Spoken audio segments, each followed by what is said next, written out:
Welcome to Mental Wealth, the podcast to invest in your mind. Here I will help you make sense of your mind and behaviours, giving you the tools to have your best life. There is so much to share, so let's get into this episode and explore another great topic.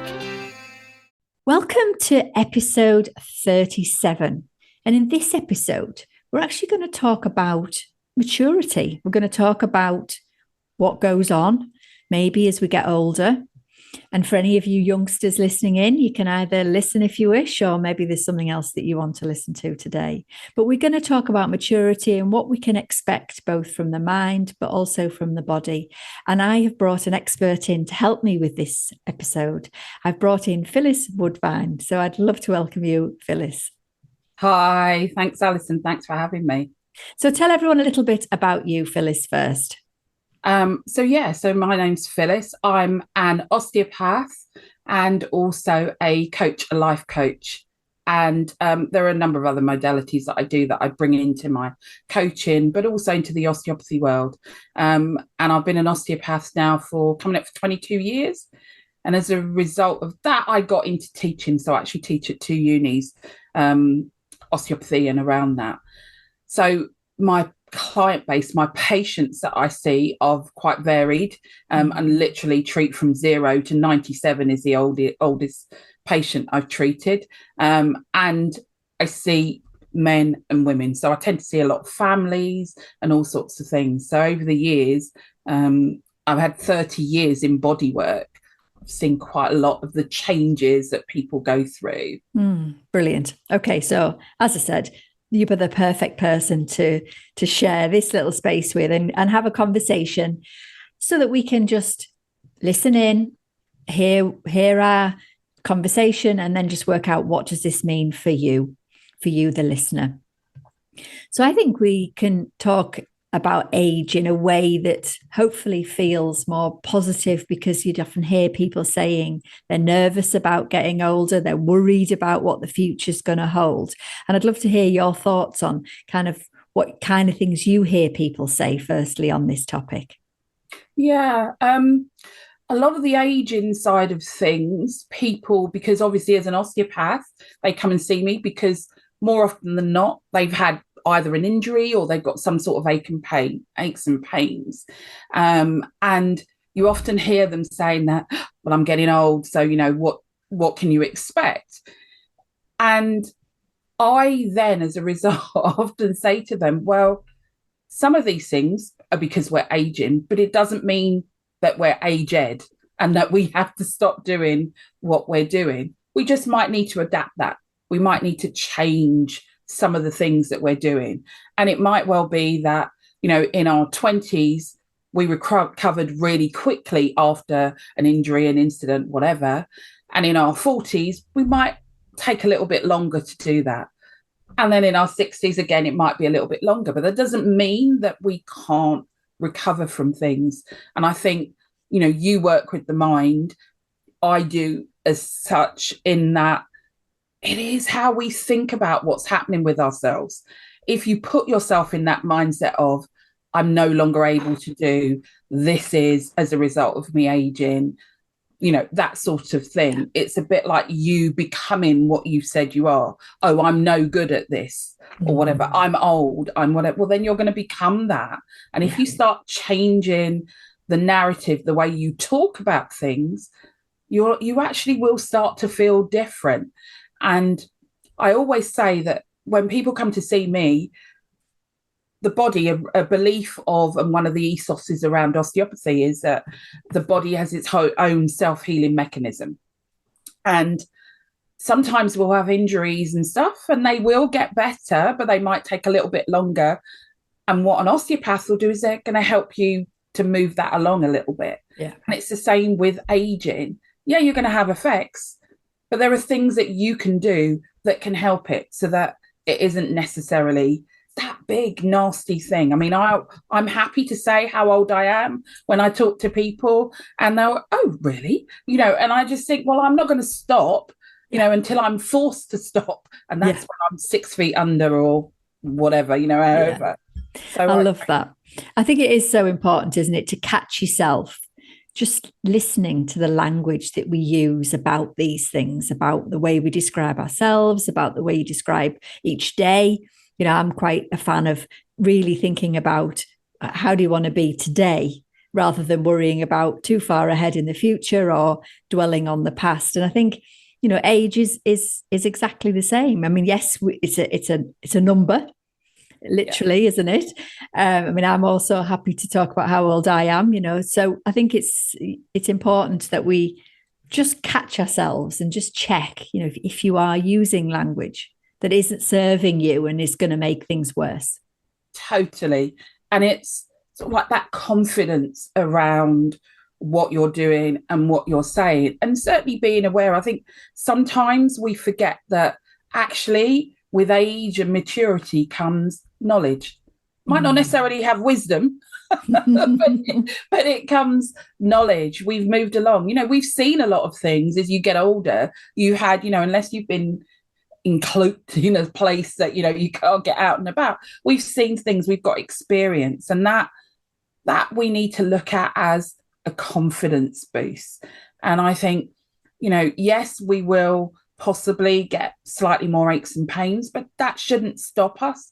I'm often saying to my patients that, you know, if you have got sort of that joint pain, then what you don't want to do is give in to it, for want of a better word. You want to keep moving because you want the blood to keep flowing around. You want you want the joints to be perfused. You want to keep up your water intake. You know, you want to really just do as much as you can to help things along, and recognize that, yes, it might change a little bit when you get older, but that doesn't mean it has to stop. You can do things to help yourself along. Yeah. And even if that means that you can no longer do the marathon running that you used to do, and that actually is, again, that's a mind thing, because if you really want to do it, you can.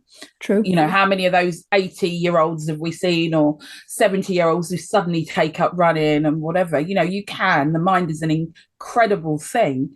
But if you do, you know, you can't do those things anymore, then maybe go walking instead of the running, and walk at speed. You know, it's adapting what you do, but not seeing it as a negative, seeing that positive around the fact that, well, look, I'm still able to move. I'm still able to do this. I might not have done this yet, but I can do it now. I think you raise a really good point that, you know, we're not saying you have to stop. We're absolutely saying check your mind, check the way that you think, the way that you talk. But I think something that I've seen quite a lot for people who maybe were very active, and then maybe they've had an injury or an illness or something like ME or something that's really slowed them down, fibromyalgia type of symptoms, and it's slowed them down. And one of their most challenging things to do is to accept that even though we're saying you don't have to stop, there are things that you might have to do differently. Yeah. And I think that is something that people really struggle with. So suddenly, I can't get fit anymore. I've put some weight on. I feel really stiff. What then can they do to do something? Because I think that's where people get really low in mood and really frustrated with themselves. Yeah, I think for me, one of the tips around that is looking at the fact that you are here and now. There's no point in looking back, because that's actually not going to serve you. I mean, that, you know, as a coach, that's very much, we're always looking forward, but it's also looking at, right, where am I now? What is it that I want to do, and how can I make that happen? And it's not looking back to, well, I used to. Well, yeah, you used to do something, but okay, you're here now. Accept where you are, and acceptance. So, I mean, I don't know, I've done an acceptance commitment therapy. That's not saying I'm accepting, so now I'm just going to sit here and not do anything. It's recognizing this is what's happened, being realistic about that. Okay, this is where I am. What's my one step that's going to move me forward in this place that I am now? how can I move forward for that? And I'm always talking to people about that one step. It is one thing that you need to do, because one step means that you can probably get that second step afterwards, but you need to make that one step. But if you're doing that one step backwards, it's not going to get you anywhere. It's the step forward. And it is really accepting where you are at the moment, but recognizing that doesn't mean that you can't move forward. And certainly I've had patients and coaching clients who've had ME, I've treated a lot of people with fibromyalgia, and it's going to be very different for every person. You can't, it's really difficult to be generic around these things, and I don't think one should. And that's one of the things with osteopathy and with coaching. You're coaching the individual. Definitely. And as an individual, you're going to look at what's happening to you, because you can never walk in anybody else's shoes, no matter what it is. You're not walking in their shoes. But it's recognizing, I'm here. What can I do to change those things? I think so. I mean, it's that relationship as ever with your mind, and then listening to your body, isn't it? And then it's kind of that balancing act all the time with, what am I thinking about this? I love the point you've raised about there's no point in keep saying, well, I used to be a runner, or I used to cycle, or I used to this, I used to that. Yeah, that's true. Maybe you used to, but what are you going to do? Because like you say, giving up to everything is going to do nothing but make you feel miserable. And I see people who have, are in that sort of halfway house where they have had to give something up, maybe for an injury, maybe for age, maybe for something different. And then they haven't quite got their heads around it. And I think, again, obviously this podcast is called Mental Wealth. How can you get the best out of your mind so that you can have the best that you can? And I know you see loads of people who probably are in that space. Yeah. And I think, as we're getting older, sometimes we're going to have those moments when we do have the, oh, what if, and, oh, I remember. You can't, I find myself sometimes being a bit ageist, and you'll be talking to somebody about, and I saw, it's that policeman's like a child, because they look so young and stuff like that. And that's putting yourself in a place that, you might momentarily go through that, but don't stay in that place, not resenting the fact that they're young and you're not. It's recognizing that, okay, but they're going to have to go through all sorts of things that you've probably already been through. And also, I think for me, it's really being positive in terms of, well, actually, it's quite a privilege to get to this point that I'm at. I've had friends who've died at a young age, who've not made it to where I am. So every year I celebrate, I'm here. And with my patients and with the coaching clients, I don't know what it's like to have fibromyalgia. I know what it's like to have other conditions.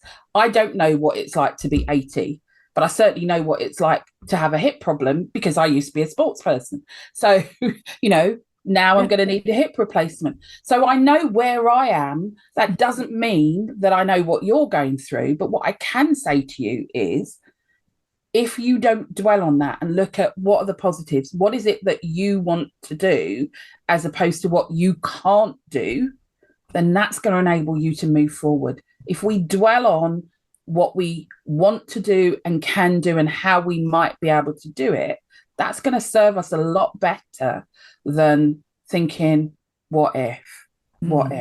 I think that's so important. And I think something else that springs to my mind is sometimes we all find ourselves occasionally in a space where we know we're not doing the right things for ourselves, and we're not doing it. So we know we're not doing it, and we're not doing it.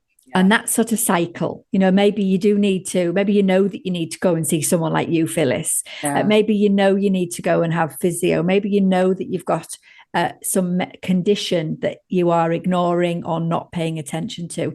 And in that space where we're ignoring and not doing, quite a lot of the time there's some self-beating in that space where you kind of know you should be, but you're not. And then that becomes an issue. And I always think that things like that become a weight on top of what you've already got to deal with. Totally. And if we look at around how our mind works and how we get stressed by things and get anxious, if we're in that space, neuroscience the science is there to show us that actually it's not surprising we can't make decisions and we can't move forward. So we have to find a way of trying to break that cycle. And that would be one of my tips around that, is that, breathing can be, it sounds stupid, but, when you remember as a child, I remember mum saying, take a breath. And actually, again, the science backs it up. Neuroscience backs it up. If we take a breath, if we do something like as simple as box breathing, or just taking a breath in and letting that breath go down to the belly and wait, that just starts to calm down the nervous system and allows our brain to then start thinking of what it is we can do. Yeah. But if we're constantly in that cycle of being stressed, running, like the hamster on the wheel, then we can't find that space. So taking that breath is what's going to help us find a little bit of a chink in there to move forward. And that really, for me, applies in so many things. And that's to men, women, children. It doesn't make any difference. And one of the things that I deal a lot with is the menopause. And again, that's something that some women have, that the anxiousness that comes with it. And it's one of the things that I talk to them about, is taking that breath and really trying to take a little bit of time out just for you, even just for a minute, because we've all got a minute. Yeah, I know. And that's the crazy thing, that we sort of forget that we've got these minutes. And I'm often using the breath as a reminder. It's like you say, it sounds so crazy that we need to remember that is a powerful tool of which you've always got with you. You have to remember it. You don't have to put it in your bag. You don't have to, it's there, always there. And it does calm the nervous system down and the mind and everything. But I think something, I want to come back to menopause, Phyllis, in a moment, but I think something that I also feel that you've touched on and I want to highlight is that when we talk about age and we talk about, not wanting to get old, which obviously is not even a thing, because every day we are getting older. But I think, you do hear a lot of people say, I might ask people, do you still worry about what people are saying about you? Do you worry about comparing yourself to others? Do you worry about the future? And quite often people will say, I used to do that, but since I've got older, I do less of it. And that's got to be something that we've got to celebrate, even if we're maybe not quite as nimble as we used to be. Totally. That goes back to what I was saying. We've been there. We've done stuff. And you do get to that point where it is, do you know what? That doesn't bother me as much. I don't need you to be my best friend. I don't need you to love me. I don't need to get that done perfectly. And certainly that is something that I see that definitely, as we get older, sometimes depending on what we're doing, if you're getting into a new venture or something, it might be slightly different, but definitely your reactions to it change as we're getting older. And I see that all the time. I agree with you. Yeah, but I think we need to celebrate that, don't we? Rather than live in this sort of dread of, oh gosh, it's all, people talk about it's all going south and it's all the things that people say about getting older. And we're not going to have 20-year-old bodies for sure, but what have we got? Yeah. And for me, really homing in on that, because we can't change the rest. It is what it is. But what we can do is be really mindful about the fact that, I've got all this knowledge, I've got all this wisdom, I've got all this freeing stuff that maybe you didn't have when you were younger. Yeah. I mean, totally. And it's celebrating that and recognizing, and this might be one of the occasions where I say, you can look back to what you were like at 20, look back to what you were like when you were that, teenager going through puberty, or when, you were looking forward to your 40th birthday and what was going through your head at that stage, all of those things. And it's not saying that, 60 is the new 40 or whatever it is. I don't want to be 40 again necessarily. But it's celebrating the fact that actually I'm at this stage now, and look how much more I've got as a result of those years that have gone on. And, so I might not be able to fit into the clothes that I did when I was 20, but really, who cares? Do you really want to be wearing the same things that you were then? No, not really. No. But I feel like we're almost balancing then, aren't we? So if physically things might be changing, but we can balance it nicely with the growth that we've had, the development. I mean, I'm not the same person, literally not the same person that I was. I would not be having a podcast when I was younger, No way. No way. And it's celebrating that. I mean, look how amazing. Look at the amazing things that you've done by having that podcast. The people you've had, the people you've been able to help through that you weren't doing when you were younger. And it is really looking at those things and recognizing them for how positive they are. And it really is celebrating that. I think so. So while I've got you here, Phyllis, I think let's come back to, you mentioned you work with a lot of people with menopause, a lot of ladies with menopause. It's not something I specialize in at all, but I would love to just put a little bit of something for anyone listening in today who may be in this space or heading for this space or whatever we want to call it. Yeah. So very much it's around perimenopause and menopause, and the fact that, a lot of women don't necessarily realize that that's what they're going through. And they might well be, they might have gone to their doctor saying, I'm feeling a little bit down or whatever, and they've ended up being put on antidepressants. Or they might have had a blood test and the doctor said, well, or their healthcare physician has said, yeah, but it doesn't show that, you're not going through the menopause. The reality of it is that it's a fluctuation of those hormones. So one blood test isn't going to tell you.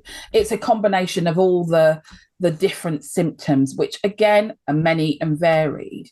But I usually say to people, try and keep a diary, regardless. So they come to me and they're saying about their mood being a bit down and the rest of it. Keep a diary of when these things happen, and you can see whether or not it is a regular thing, or whether or not it's just because you're going through a stressful time, at the moment. And the reality is that if you're going through the menopause, particularly maybe in your 40s, 50s, then you might have aged parents, you might have your teenage kids who are giving you anxiety. There are so many other things that are going on. I think it is just trying to be aware of those things, but recognizing that it is just another part of life. And a bit like we were saying beforehand, celebrate that. I'm moving on to the next stage. But yeah, it's many and varied. It's too much to go into on this today as to what it could be. But it's just recognizing that it is, much as you went through puberty, it's that we're going through another stage of those hormone changes. The difference is actually we're a lot wiser. We're a lot older. We've got a lot of experience. But the things that you can do for yourself is being kind to yourself, trying not to do that, beating yourself up over what's going, and trying to find space within it. And it is going back to that breath again. That's one of the things I teach on my course, is talking about how we breathe and using that, and that mindfulness, and being just a little bit, taking a little bit of stop, taking a time out. I love that. Yeah. I love that. I love your suggestion around just keeping a little handle on. I'm a big fan of people writing things down. I've created a 3-month journal, which just helps people pause and just think about their day. But I think just making sure that you are being kind to yourself, but secondly, just see what else is going on for you, because we can so quickly just label something as, oh, it's this. And actually, then you go down a path trying to find that solution to that thing. Yeah. And actually, it's lots of other things that are causing you to feel like that. And I think so many people do, I'm not a big fan of labels. I've got a background in the NHS as a therapist. And, sometimes people would come and say, oh, I've got social anxiety, and then everything would be about the social anxiety. I can't go here. I don't like people. I don't like groups and all these things. And it almost feels like you're sort of hiding behind that. And I'm not disrespecting people's conditions at all. But I think just being really observant about what is going on for you at this time. And I see a lot of women, particularly, who are doing too much for others, not asking for their needs, not putting themselves forward, not feeling able to speak up. And I think all of that is going to affect your overall outcome in life, isn't it? So to just put a label on, I've got the menopause, it's possibly a lot more than that. And for me, I think a lot of women get to that stage in their life and they do realize that they've done running around too much and they haven't asked for their things, and that's got to have an impact somewhere. Yeah, and it does. And I think it's, no matter what is going on, you have to try and find that space for you. And if there's one tip that I would give, it's find a small bit of space for you, that you put yourself at the top of the list. Because stereotypical as it may sound, most women are at the bottom of their list, regardless of whether or not they have kids, they don't have kids, they're in a relationship, they're not in a relationship. They put themselves at the bottom of the list. And I've seen it all the time. And all I'm saying to you is just try a couple of times a week to put yourself at the top of the list. And actually, the difference that can make is absolutely amazing. Brilliant. And what a brilliant tip. If we could all just take that one space just to say, do you know what? I'm going to do this for me today, or I'm not going to do that for that other person. It can just be the glue, can't it, Phyllis? Yeah. It can just be the bit that makes, because, we are all dealing with this physical body. We are all dealing with these things that we've talked about already. And yet just that difference by just taking some time. And for me, it's not just about going for a massage or having one night's sleep. It's consistently putting yourself somewhere a bit higher up in your... Yeah. And that is why I say put yourself at the top of the list a couple of times a week, because the reality is you're probably not going to do it every single day. But if you take a week and think 2 times out of the week, I'm going to be at the top of my list, that's going to have a change. And that might then make you actually put yourself at the top of the list all of the week, because you recognize that it is that you can't fill from an empty cup. And if your cup gets fuller and fuller, it's a lot easier to deal with the other things that are going on. But Definitely. You've got to start somewhere. You've got to make that one step. Yeah, I love that.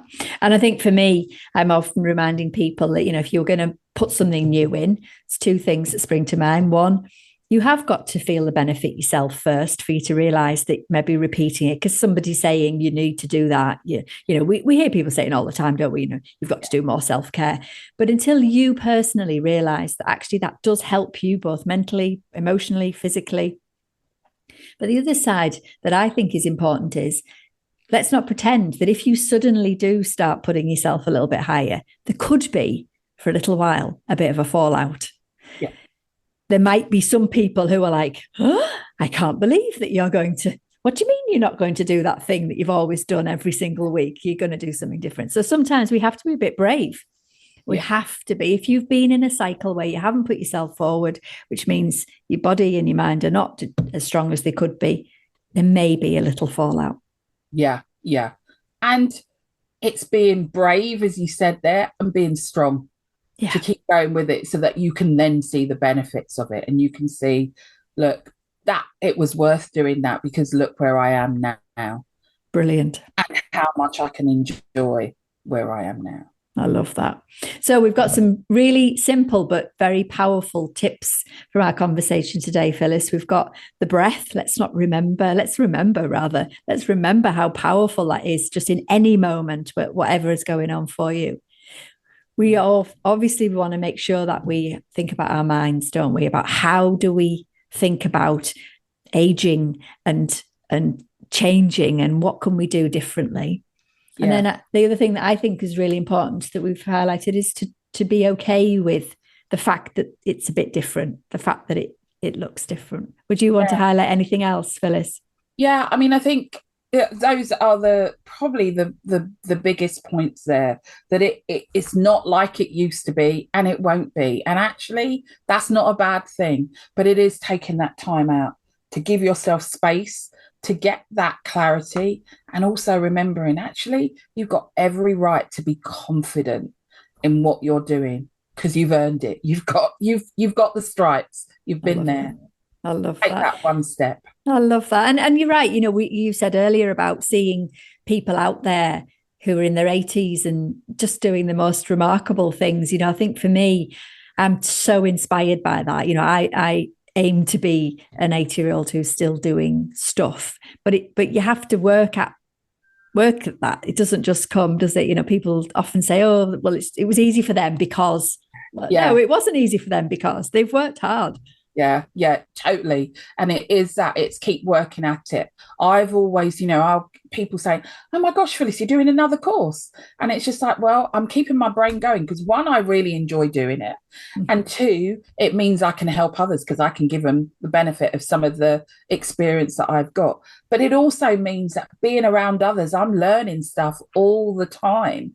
Yeah. And, I hope to keep that brain going as much as I can. And be excited by things. And I think that's probably one of the final tips that I'd say is do things that make you excited. I love that. Yeah, I love that. It's almost the going back, isn't it? To the child, go and do that thing that makes you smile, or go and jump in that puddle. That's something else that I see, with maturity, is that people then sort of seem to think that they've got to be all sensible. And no, exactly. If we're gonna face this next generation, not generation, what word do I want? Next chapter in our lives. Let's jump in with all both feet. Yeah, let's jump in that puddle and splash about. Definitely, because we do take ourselves too seriously quite often as adults. Oh my gosh, yeah.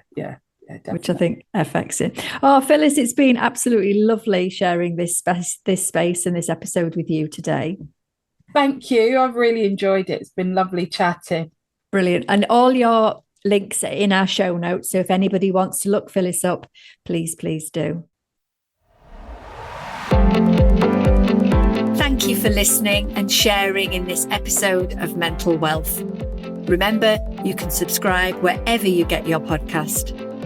My last question to you is, what is the one small thing that you can take action on from this episode? Message me on Instagram or through our website with questions you'd like me to explore. You'll find the links in the show notes. I'll be back with more tools and tips to make sense of your mind in the next episode. In the meantime, be kind to yourself. Bye for now.